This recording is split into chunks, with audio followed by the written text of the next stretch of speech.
Assalamualaikum warahmatullahi wabarakatuh. Bismillah walhamdulillah wassalatu wassalamu ala rasulillah wa ala alihi wa sahbihi wa man wala. Asyhadu an la ilaha illallah wahdahu la syarika lahu wa asyhadu anna sayyidana Muhammadan abduhu wa rasuluhu la nabiyya ba'dahu. Sahabat-sahabatku yang dicintai Allah Subhanahu wa taala, dimanapun Anda berada. Insyaallah pada kesempatan kali ini saya akan berupaya untuk menjelaskan tentang amaliyah yang ada pada saat Aid, entah itu Idul Fitri ataupun Idul Adha. Terlebih lagi secara singkat saya ingin menjelaskan perihal takbir yang biasa kita lakukan pada saat Aid. Saya saat ini memegang dan ingin menyampaikan apa yang terdapat di dalam sebuah kitab Al-Majmu' Syarah Al-Hadzab karya Al-Imam An-Nawawi rahimahullah. Tentang takbir, Al-Imam An-Nawawi menyatakan, at-takbiru sunnatun fil 'aidain. Takbir merupakan sunnah di dua hari raya. Lima rawa Nafi' an Abdillah, karena ada riwayat dari Imam Nafi dari Imam Abdillah, anna Rasulullah sallallahu alaihi wasallam, sesungguhnya baginda Rasul sallallahu alaihi wasallam, kana yakhruju fil 'aidain. Beliau keluar dari rumah di dua hari raya ma'al Fadl bin Abbas, bersama keluarga beliau bernama Imam Fadl bin Abbas, wa Abdullah bin Abbas dan Abdullah bin Abbas, wa Ali dan Sayyidina Ali, wa Ja'far dan Sayyidina Ja'far, wal Hasan dan Sayyidina Hasan, wal Husain dan Sayyidina Husain, wa Usamah bin Zaid dan Sayyidina Usamah bin Zaid, wa Zaid bin Harithah dan Sayyidina Zaid bin Harithah, wa Aiman bin Ummi Aiman dan Sayyidina Aiman ibn Ummi Aiman radhiyallahu anhum rafi'an sautahu. Bagaimana sih Rasulullah SAW? Bagaimana apa yang dilakukan Rasulullah SAW? Rafi'an sautahu, mengangkat suaranya, ditahlili dengan tahlil kalimat la ilaha illallah atau tahlilan, wa takbiri dan kalimat takbir atau takbiran, Allahu akbar, Allahu akbar, Allahu akbar, dan lainnya. Fayakhudh tariqal haddadina, maka beliau baginda Rasulullah SAW mengambil jalan-jalan perkampungan para pembuat besi ataupun para pandai besi ataupun orang-orang yang biasa membuat senjata, pokoknya perkampungan, melalui jalan-jalan perkampungan yang kemudian hatta ya'tiyal musalla, hingga sampai di musalla. Jadi baginda Rasulullah SAW takbiran di jalan juga hingga ke musalla ataupun ke masjid. Kemudian ada dalam riwayat yang lainnya, wa yustahabbu, dan disunnahkan, kata Imam An-Nawawi, apa yang disunnahkan, raf'us sauti bit takbir, mengangkat suara, mengeraskan, menjaharkan suara dengan takbiran.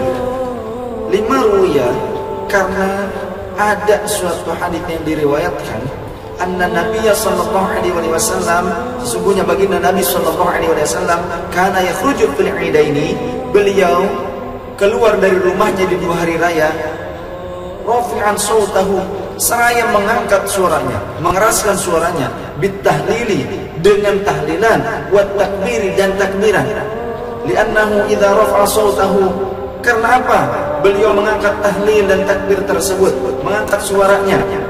Karena jika suaranya diangkat, dijaharkan, dikeraskan, sami aman lam yukabbir, maka orang-orang yang tidak ikut bertakbir pun ikut takbiran.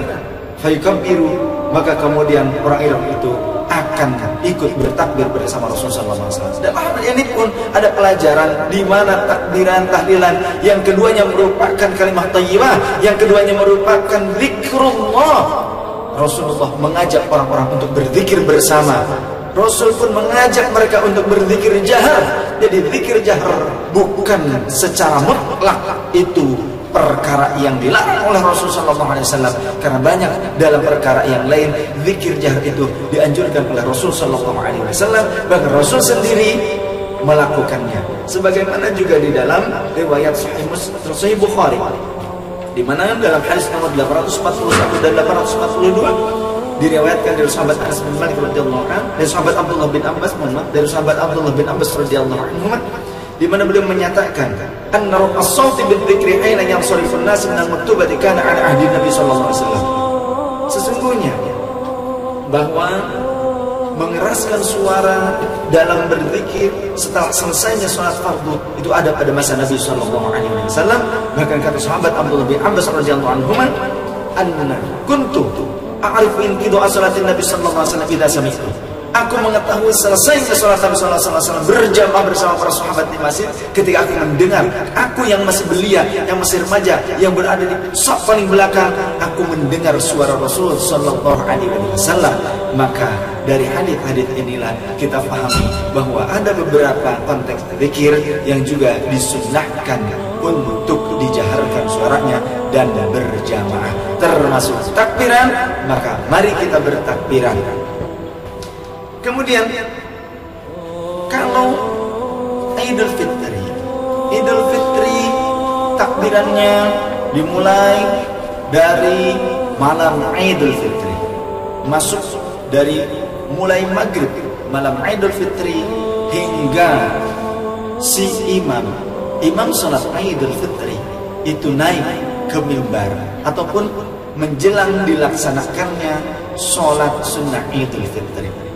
Sedangkan bila Idul Adha, baginda Rasul sallallahu alaihi wasallam biasa bertakbir di setiap ba'da salat, sebagaimana dalam suatu riwayat anna Rasulullah sallallahu alaihi wasallam kana yukabbiru fi duburi kulli salatin, adalah baginda Rasul sallallahu alaihi wasallam senantiasa bertakbir di setiap selesainya salat fardu. Ba'da salati subhi yaum Arafah dimulai tentang takbiran di hari Idul Adha. Dari mulai ba'da subuh hari Arafah tanggal 9 bulan Dzulhijjah. Jadi sehari sebelum Idul Adha, Rasulullah SAW ba'da subuh sudah mulai bertakbir di setiap selesai sholat fardu. Ila ma ba'da sholatil asri min akhir ayyam tasyriq, sampai ba'da asar di hari terakhir dari hari-hari tasyrik. Jadi kalau Idul Adha lebih panjang waktu takbirannya, dari mulai tanggal 9, kemudian 10, 11, 12, 13, berarti 5 hari lamanya takbir di waktu Idul Adha.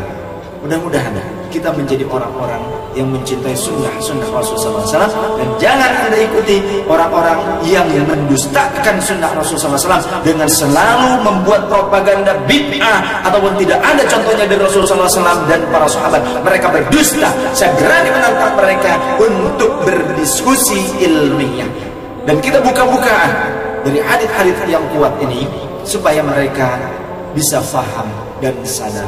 Semoga Allah memberikan hidayah kepada kita dan juga seluruh kaum muslimin wal muslimat. Terima kasih. Subhanakallahumma bihamdika asyhadu an la ilaha illa anta astaghfiruka wa atubu ilaik. Mohon maaf lahir dan batin. Wassalamualaikum warahmatullahi wabarakatuh.